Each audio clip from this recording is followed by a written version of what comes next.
नमस्कार प्यारे दोस्तों, आज की वीडियो के अंदर हम बीपीएससी 110 की सीरीज़ शुरू करेंगे। तो इसमें ये चैप्टर वैश्वीकरण के ऊपर ही है पूरा। तो वैश्वीकरण के बारे में ही जानेंगे, लेकिन मैं पूरी वीडियो बना नहीं सकता क्योंकि एग्ज़ाम वो लास्ट का एग्ज़ाम है इसका, और बहुत सारे अभी 5 एग्ज़ाम अभी और रह गए हैं, 5। तो मैं अगर हो सका तो मैं पूरी बना सकता था, लेकिन टाइम है नहीं तो मैं पूरी नहीं बना सकता। मैं ना जो मेन चीज़ें हैं ना उनकी बना दूंगा, मैं आपको अवेलेबल करवा दूंगा। बाकी आपको ना यूट्यूब पे या फिर आप सर्च करोगे ना कहीं भी इंटरनेट पे, वहाँ पे आपको उसके बारे में इंफॉर्मेशन मिल जाएगी। वहाँ पे आप उसको अच्छी तरीके से समझ सकते हो। हाँ, जो बाकी की चीज़ें आपको नहीं मिलती है मैं आपको वो करवा देता हूँ। तो जो जो मेरे को बेसिकली पहला हमारा टॉपिक बनता है वो कहता है कि वैश्वीकरण का अर्थ, उसकी विशेषताएँ क्या हैं। तो ये तो आपको पता ही होगा, आपको यूट्यूब पे मिल जाएगा, तो मेरे को करवाने की ज़रूरत नहीं है इसको। जो हमारा जो मैन है वो ये बनता है कि वैश्वीकरण के चरण। तो इसके ऊपर हम चलिए डिस्कस करते हैं, क्योंकि ये आपको यूट्यूब पे नहीं मिलेगा ये।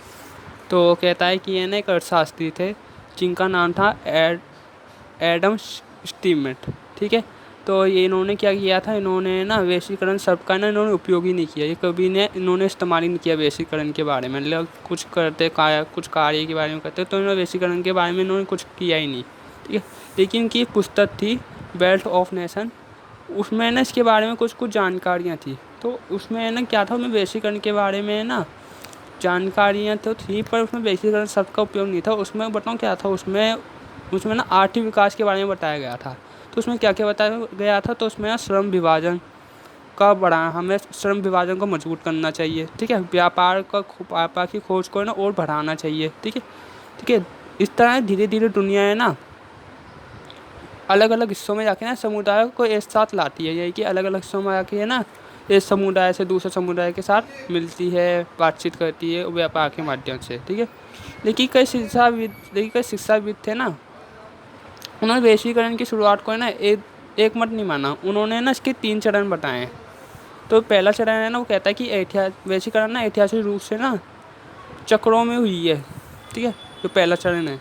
और दूसरा समूह भी है ना, ये कहता है कि जो वैश्वीकरण है ना वो ऐतिहासिक रूप से तो है, प्रक्रिया से तो है, लेकिन ये ना चक्रीय नहीं है, बल्कि ये ना रैखिक है।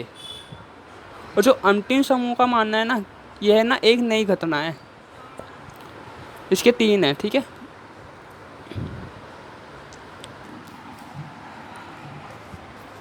तो अब दूसरे पैराग्राफ पे आते हैं। तो ये पहला पैराग्राफ था जो मैंने आपको समझाया। दूसरे पे आते हैं तो इसमें क्या कहता है, इसमें ना A.G. हॉपकिंस ने ना अपनी पुस्तक ग्लोबलाइजेशन इन वर्ल्ड हिस्ट्री में ना इतिहास के वैश्वीकरण के कई 4 चरणों के बारे में बताया है। तो पहला है ना पुरातन वैश्वीकरण है। जो पहला है ना वो पुरातन वैश्वीकरण है, जो औद्योगिक और आधुनिक राष्ट्रों से उद्देश्य हुआ है। उसके जाएगी औद्योगिक और जो आधुनिक राष्ट्र ने अमेरिका, उनसे पहले पहले ही हो गया था इसका उदय। ठीक है।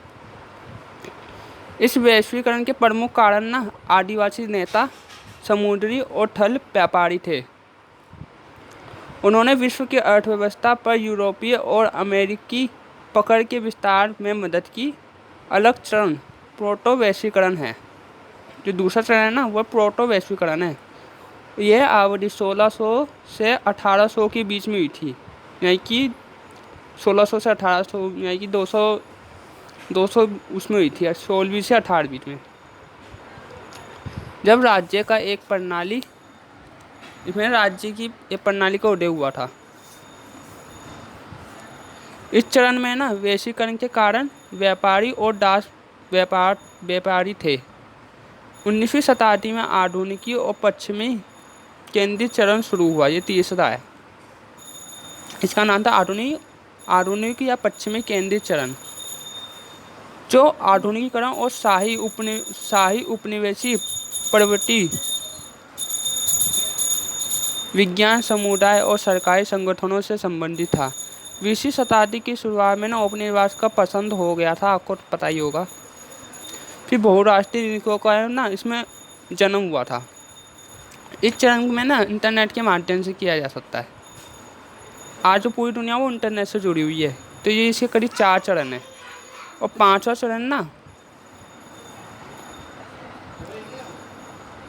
वो ज़्यादा मुश्किल है, तो आप उसको रहने दीजिए। वैसे इसके 4 चरण थे, वो मैंने आपको बता दिए।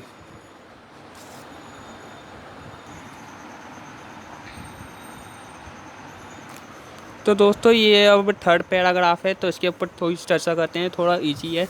तो इसमें क्या कहता है, इसमें ना स्टॉक का मानना था, ये विचारक थे, तो इन्होंने क्या था, इन्होंने ना स्टॉक का मानना था कि हालांकि वैश्वीकरण ऐतिहासिक है, उन्होंने माना कि वैश्वीकरण तो ऐतिहासिक है, लेकिन ये एक रैखिक प्रक्रिया है। लेकिन इनको ना ये समझ में नहीं आया कि ये रैखिक प्रक्रिया है या फिर ये चक्र प्रक्रिया है, जो मैंने आपको पहले बताया था।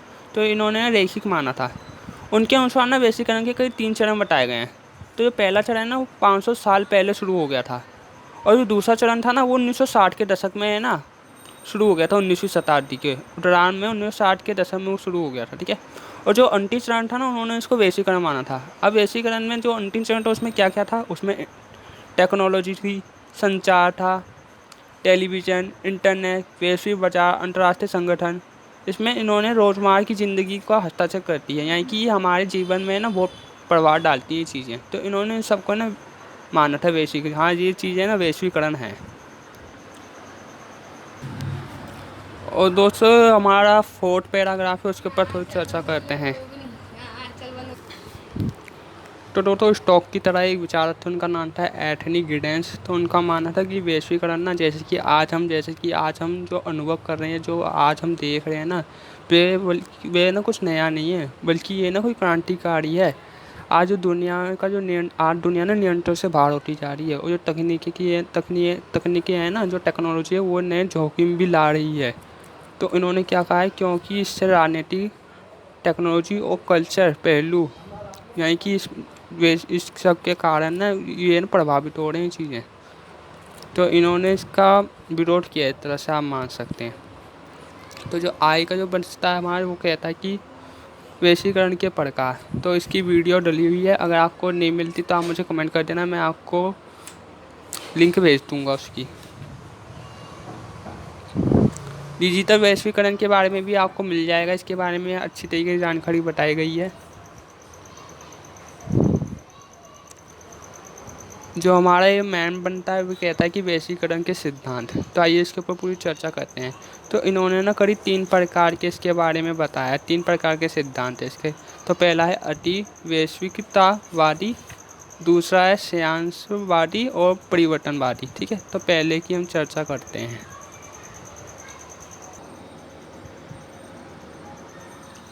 तो दोस्तों जो अति वैश्विकतावादी है ना, तो वो है क्या है, वो है ना एक अर्थव्यवस्था कहा जाता है इसको शॉर्ट फॉर्म में। और ये क्या है, पहली लेयर है, इसकी करीब 3 लेयर बताई गई हैं। तो ये पहली लेयर है, ठीक है। तो इसमें क्या होता है, मैं बहुराष्ट्रीय कंपनियों की जो बढ़ती भूमिका के कारण, बहुराष्ट्रीय कंपनियों की, भारत की जो कंपनियाँ हैं, वो उनकी भूमिका ना बढ़ने के कारण ना जो राष्ट्र की अर्थव्यवस्था है ना, वो ना कम महत्वपूर्ण हो गई है।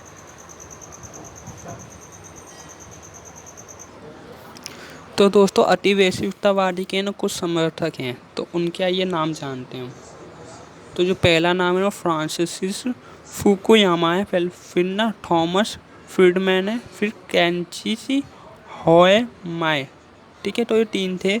तो इन्होंने क्या कहा था, इन्होंने कहा था कि वित्तीय लेन देन और तकनीकी परिवर्तनों के कारण ना धन की आवाजाही से है ना राजनीतिक जो वो प्रतिबंध है ना, जो उन्होंने प्रतिबंध लगे हुए हैं राजनीतिक पे, वो ना कम हो गए हैं। उनका मानना था कि वैश्वीकरण के जो चरण है ना, ये ना राष्ट्रों को ना, यानी कि राष्ट्रीय राज्य है ना, उनको उनके लिए ना हानिकारक है, वैश्वीकरण के चरण है अहितकार हैं। क्योंकि ये राष्ट्र को है ना अर्थव्यवस्था से ना अलग, रास्ते से परे करता है, अर्थव्यवस्था को है ना रास्ते से ना परे करता है, यानी कि अलग करता है। इसका मतलब था कि अर्थव्यवस्था के संबंध में राष्ट्रीय सीमा अलग हो जाएंगी, ठीक है, अप्रशासनिक, ठीक है। तो ये एग्जाम्पल देते हैं जैसे कि राष्ट्रीय सरकारों को यूरोपीय संघ जैसे प्रोफेशनल संगठनों के माध्यम से दुनिया के कई हिस्सों में संपर्क की सुविधा को प्रदान करनी होगी, यानी कि जैसे यूरोपीय संघ थे, तो इन्होंने अलग अलग देशों से फिर इन्होंने मदद वो किया था, आदान प्रदान। तो इस वाले उसमें क्या बताया जाता है, इस वाले में है ना कि इसमें ना अर्थव्यवस्था की जो अर्थव्यवस्था, राजनीति और जो संस्कृति है ना, तो वो है ना राष्ट्र को ना अलग रखती है। वैश्विकतावाद, जो अति वैश्विकतावादी की जितने भी है ना, वो क्या मानते हैं कि ये ना जो अर्थव्यवस्था, राजनीति और संस्कृति है ना, जो है ना रास्ते से ना अलग रखते हैं कि जो जैसे कि मैंने आपको पहले ही बताया था कि अर्थव्यवस्था जो जो वैश्वीकरण के चरण है ना वो अर्थव्यवस्था और राष्ट्र को ना अलग कर